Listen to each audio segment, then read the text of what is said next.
let's talk about hearing God's call.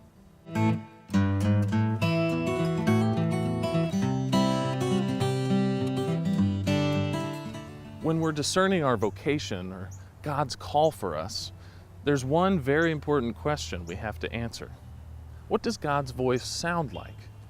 We might imagine that God's voice will come to us in a trumpet blast from heaven or a voice from a cloud. After all, God is all-powerful, and our vocation comes from Him. Well, that's not how it's worked in my life. Growing up, I was an altar server in my parish, and week after week, a parishioner, usually an older and wiser one, would stop me and say something like, "You would make a good priest." My family said similar things, asking me when or if I would go to seminary.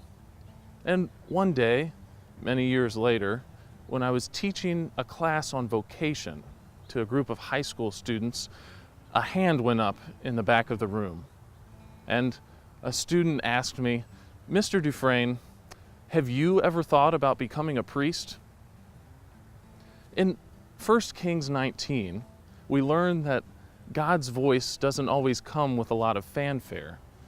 God comes to the prophet Elijah, hiding on Mount Horeb, not in an earthquake or fire or a strong wind, but in a tiny whispering sound. After hearing all of these voices throughout my life, I went to prayer and listened for this tiny whispering voice of God. And I was surprised to find out that it sounded a lot like my family and my parishioners and even my students. So as you're discerning God's call, because we all have one, go to God in prayer and listen for that tiny whispering sound, but don't forget to listen to the voices of your family, your friends, and your community. Because after all, God's voice ends up sounding a lot like theirs.